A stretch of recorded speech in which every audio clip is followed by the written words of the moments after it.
আসসালামু আলাইকুম। সবাইকে স্বাগত জানাচ্ছি আমি নাইম ফাথম মুবিন। শুরুতে সংবাদ শিরোনাম। বাংলাদেশের সর্বশেষ গুরুত্বপূর্ণ আপডেট সংবাদে আপনাকে স্বাগত। শুরুতেই সংবাদ শিরোনাম, পরে বিস্তারিত।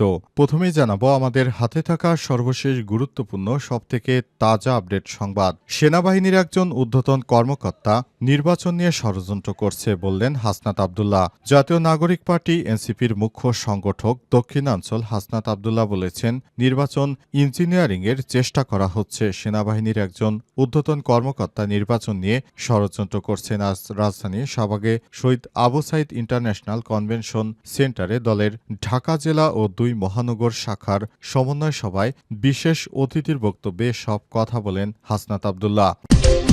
এরপর জানাবো ঐক্যমত কমিশনের সঙ্গে বৈঠকে এনসিপি। জাতীয় ঐক্যমত কমিশনের সঙ্গে বৈঠকে বসছে জাতীয় নাগরিক পার্টি এনসিপি। দলটির ৫ সদস্যের একটি প্রতিনিধি দল বৈঠকে অংশ নিয়েছে।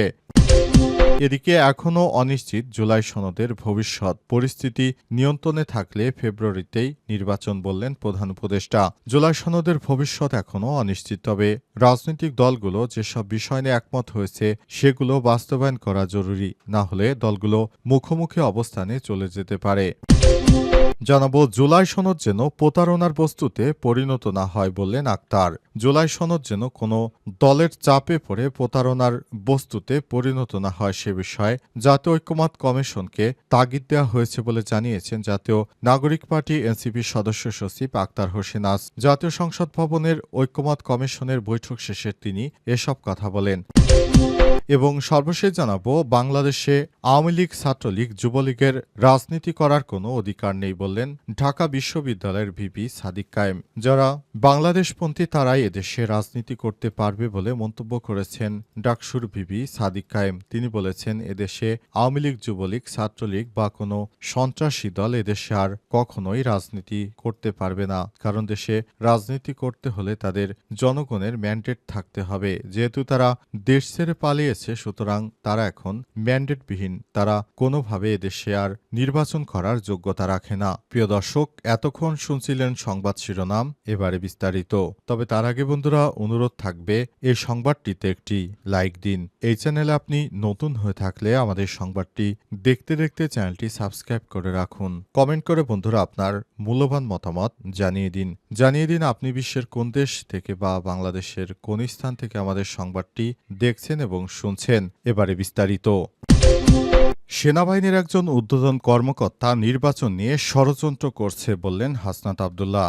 জাতীয় নাগরিক পার্টি এনসিপির মুখ্য সংগঠক দক্ষিণাঞ্চল হাসনাত আব্দুল্লাহ বলেছেন, নির্বাচন ইঞ্জিনিয়ারিংয়ের চেষ্টা করা হচ্ছে। সেনাবাহিনীর একজন ঊর্ধ্বতন কর্মকর্তা নির্বাচন নিয়ে ষড়যন্ত্র করছে। আজ রাজধানীর শাহবাগে শহীদ আবু সাইদ ইন্টারন্যাশনাল কনভেনশন সেন্টারে দলের ঢাকা জেলা ও ২ মহানগর শাখার সমন্বয় সভায় বিশেষ অতিথির বক্তব্যে হাসনাত আব্দুল্লাহ এসব কথা জানান। আগামীতে একটি ইলেকশন ইঞ্জিনিয়ারিংয়ের চেষ্টা চলছে উল্লেখ করে তিনি বলেছেন, বর্তমান নির্বাচন কমিশন স্বৈরতান্ত্রিক আচরণ করছে। প্রতিটি রাষ্ট্রীয় প্রতিষ্ঠান দখল করছে ২টি দল। সচিবালয়ে গিয়ে কয়েকটি রাজনৈতিক দল ডিসি অর্থাৎ জেলা প্রশাসক ভাগাভাগি করছে। এতে সহায়তা করছে অন্তর্বর্তীকালীন সরকার। এমনটি চলতে থাকলে জনগণ মেনে নেবে না। নির্বাচনে প্রভাব খাটাতে রাজনৈতিক দলগুলো নানা মাত্রায় চেষ্টা করছে অভিযোগ করে হাসনাত আব্দুল্লাহ বলেন, এখন সচিবালয়ে বসে ডিসি ভাগাভাগি চলছে বিভিন্ন রাজনৈতিক দলের মধ্যে। যেমন চট্টগ্রামের ডিসি আমি নেব, উত্তরবঙ্গের ২টা ডিসি আমাকে ছাড়তে হবে। যদি রংপুরের ডিসি ছাড়ি তাহলে আমাকে আরেক জায়গায় ডিসি ছাড়তে হবে বলে জানান হাসনাত আব্দুল্লাহ। তিনি বলেন, এই ধরনের ষড়যন্ত্র আমরা মেনে নিতে পারি না। গণ অভ্যুত্থানের সময় আমরা বলেছিলাম নতুন রাজনৈতিক বন্দোবস্ত করব, সুতরাং নতুন রাজনৈতিক বন্দোবস্ত করার জন্য আমাদের এটি হচ্ছে কাজ। কিন্তু আমাদের ইলেকশনকে যদি কেউ ইঞ্জিনিয়ারিং এর মাধ্যমে তা পরিবর্তন করে দিতে চায়, যদি কোনো বিশেষ দলের পক্ষে তারা রায় দিতে চায়, তাহলে তারা যেন বুকে সাহস নিয়ে আমাদের সামনে এসে সব কথাগুলো বলে। তা না হলে এই ধরনের ষড়যন্ত্রকারীদের বিরুদ্ধে আমরা রুখে দাঁড়াবো বলে মন্তব্য করেছেন হাসনাত আব্দুল্লাহ। ঐক্যমত কমিশনের সঙ্গে বৈঠকে এনসিপি। জাতীয় ঐক্যমত কমিশনের সঙ্গে বৈঠকে বসেছে জাতীয় নাগরিক পার্টি এনসিপি। দলটির ৫ সদস্যের একটি প্রতিনিধি দল এই বৈঠকে অংশ নিয়েছে। আজ জাতীয় সংসদ ভবনের এলডি হলে এই বৈঠক শুরু হয়। প্রতিনিধি দলের নেতৃত্ব দিয়েছে দলটির সদস্য সচিব আক্তার হোসেন। এছাড়াও কমিটির বাকি সদস্যরা হলেন যুগ্ম আহ্বায়ক সারোয়ার তুষার, আবেদ রাসিন, খালেদ সাইফুল্লাহ, যুগ্ম সদস্য সচিব জহিরুল ইসলাম মুছা। জানা গেছে বৈঠকে জুলাই সনদের বাস্তবায়ন আদেশ, আইনি ভিত্তি সনদের নানা বিষয় নিয়ে আলোচনা করা হয়েছে।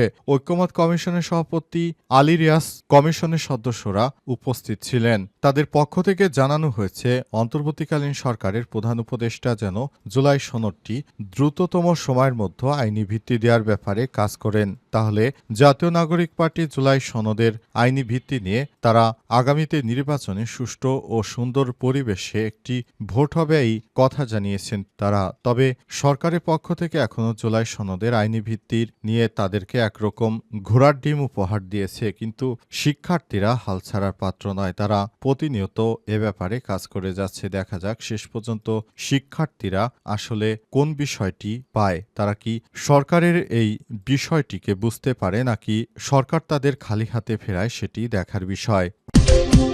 এখনও অনিশ্চিত জুলাই সনদের ভবিষ্যৎ। পরিস্থিতি নিয়ন্ত্রণে থাকলে ফেব্রুয়ারিতেই নির্বাচন। জুলাই সনদের ভবিষ্যৎ এখনও অনিশ্চিত, তবে রাজনৈতিক দলগুলো যেসব বিষয়ে একমত হয়েছে সেগুলো বাস্তবায়ন করা জরুরি। না হলে দলগুলো মুখোমুখি অবস্থানে চলে যেতে পারে, এমন মন্তব্য করেছেন রাজনৈতিক বিশ্লেষকরা। তাদের মতে বর্তমানে পরিস্থিতি নিয়ন্ত্রণের বাইরে না গেলে ফেব্রুয়ারিতে নির্বাচন পিছিয়ে যাওয়ার কোনো সুযোগ নেই। জুলাই সনদ প্রণয়নে জাতীয় ঐক্যমত কমিশনের সঙ্গে আলোচনা করেছে ৩০টি রাজনৈতিক দল ও জোট। এর মধ্যে ২৫টি দল সনদে স্বাক্ষর করেছে। তবে নির্বাচন কমিশনে নিবন্ধিত অনেক দল আলোচনায় অংশ নেওয়ার সুযোগ পায়নি।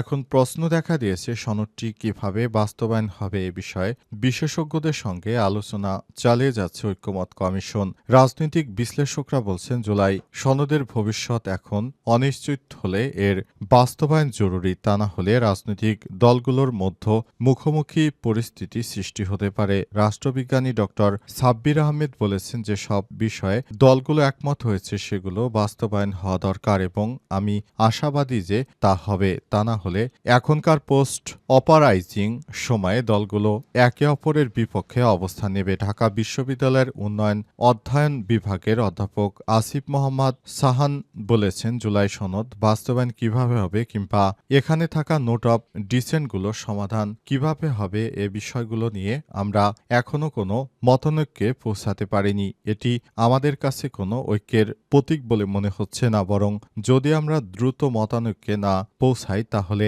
এখানে ভাঙা গড়ার সম্ভাবনা খুব বেশি।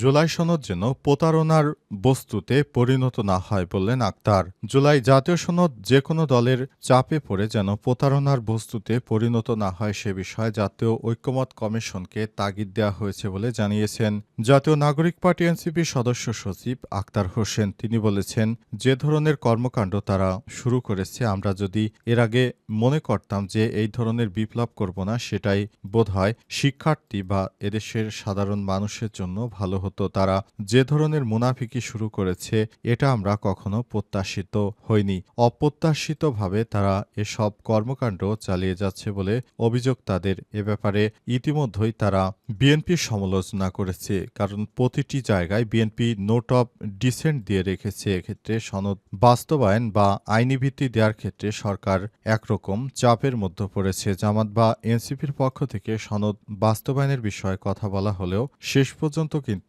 বাংলাদেশ জামাত ইসলামের সঙ্গে তারা একরকম জুলাই সনদের আইনি ভিত্তি নেওয়ার জন্য কাজ করছে, কিন্তু বিএনপি সবসময় জুলাই সনদের বিভিন্ন বিষয় নিয়ে নোট অব ডিসেন্ট দিয়ে রেখেছে। এক্ষেত্রে শিক্ষার্থীরা চরম বিপাকে পড়েছে। শাপলা প্রতীকেই নির্বাচন করতে চান জানিয়ে আক্তার বলেন এখন পর্যন্ত কোনো দলের সঙ্গে জোট নিয়ে আলোচনা হয়নি, তবে যে কোনো দলের সঙ্গে আলোচনার ভিত্তিতে জোট হতে পারে। তিনি আরও বলেছেন আমরা প্রত্যাশা করি কমিশন যে ড্রাফট প্রস্তুত করছে সেটা আমাদের সঙ্গে তারা শেয়ার করবেন। আমরা পরিপূর্ণভাবে নিশ্চিত হয়ে তারপর জুলাই সনদে স্বাক্ষরের দিকে অগ্রসর হতে পারি বলে মন্তব্য করেছেন তিনি।